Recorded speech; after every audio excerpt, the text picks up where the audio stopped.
I want to ask you a question though, because I know my answer. Pink Tape or I Am Music? Pink Tape. All day. I agree. Pink Like Tape. to me, the replay value on both albums is really good, but Carti has never been as personal as Rehab, Days Come and Go. There's so many vibes. There's like stupid rock songs. There's the Jersey Club, Just Wanna Rock, Fire Alarm with Snow Strippers. Like all the rap songs like I Gotta are goated. Times 2 was like my favorite song that year. Pink Tape was just a little bit better. There's a few songs like Crush 'Em that I don't love as much as I used to, but like overall they're both kind of similar albums where they're better on shuffle. They're just pretty fun. Just jumble of rap songs, honestly, and just random sounds. Or like to be honest, I kind of for a moment there, like for a year, like especially when the build up to music was happening, I was kind of overrating Carti, I think, a little bit, and he showed me that with his songs yesterday because he made EA2 look good yesterday. I will say.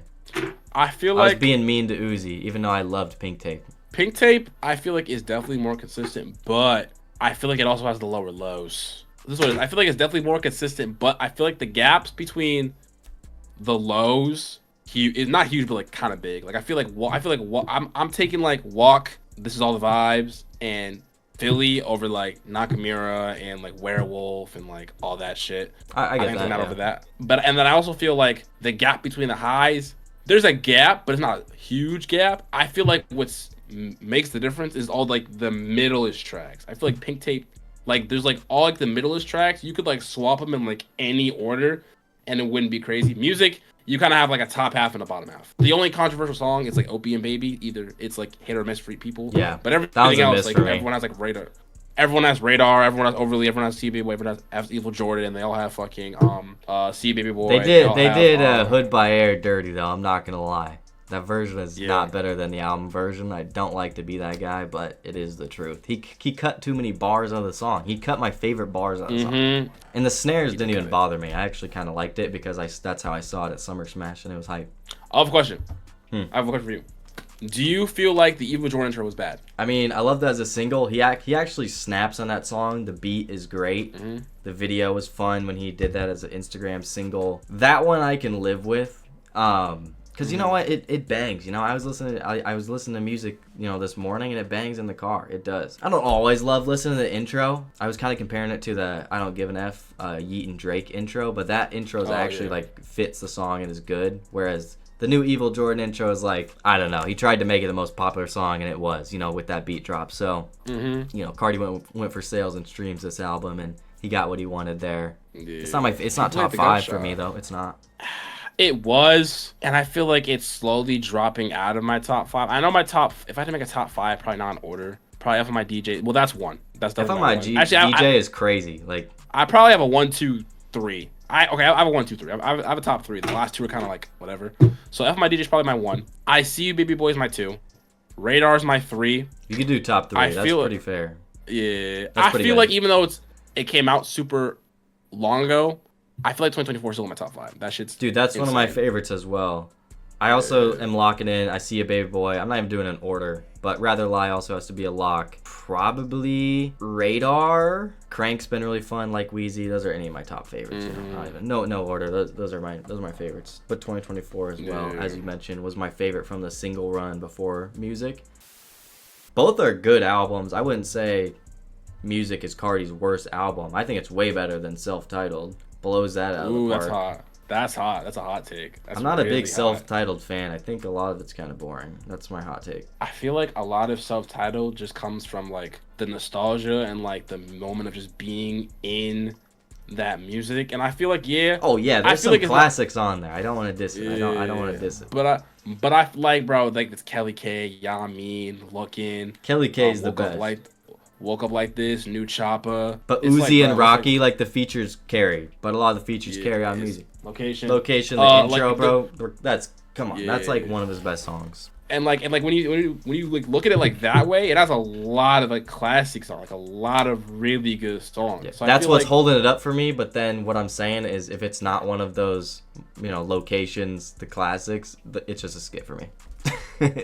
I mean, I feel like maybe because that's just like the time, like it was just crazy. It was like fucking New Carti, like Bus Stop, Jewels were just becoming popular. So everyone's like ripping their Jewel and like listening to fucking. It was clout era. It was dope. Subtitled. It was an era, bro. Yeah, It was a SoundCloud era. It was dope. I liked Carti back then, but I love his evolution to Whole Lotta Red's my probably favorite. That's fair. What's your favorite for Uzi then? Uzi? Ooh.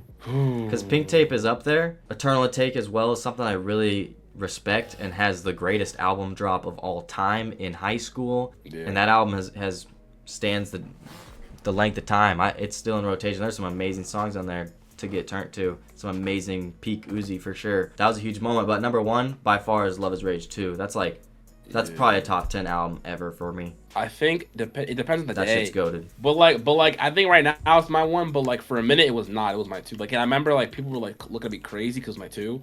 I had Verse the World at 1 for a fat minute. That's valid. That's valid. Yeah, Love Is Rage 2 has higher highs, but the lows were pretty low.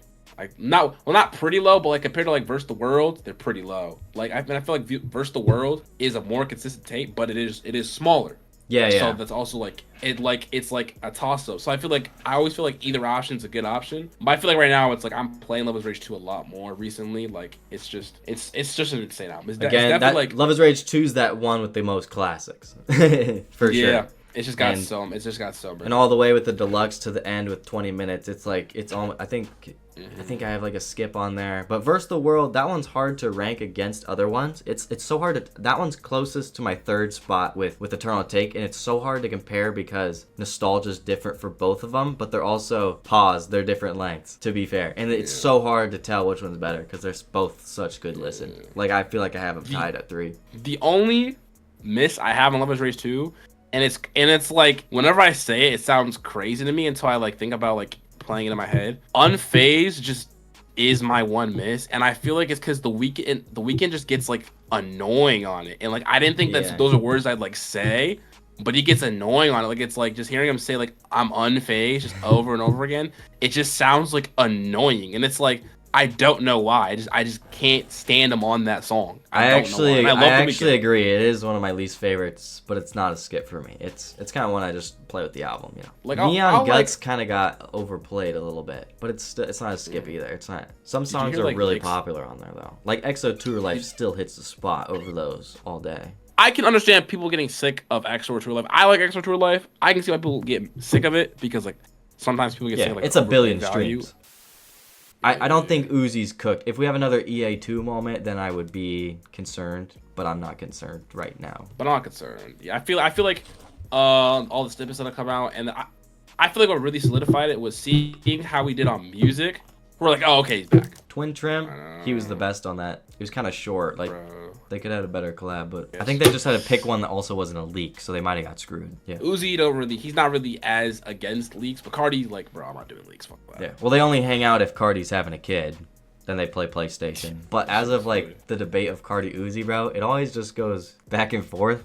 And it's close, dude. I can't give you an answer anymore. Uzi's got the better catalog because he has like double the projects. Like Carti still doesn't have enough projects. Like he actually better get to it. I'm chilling with music because it's got good replay value for me, and I'm gonna be bumping it all year. It's really close with Die Lit. I still need some time, whether it's second or third for Carti for me, but he needs to chill on Baby Boy, Baby Boy, Baby Boy. He can wait till the end of the year, maybe preview some stuff on tour, but let us enjoy this. I don't like how he moved on too fast.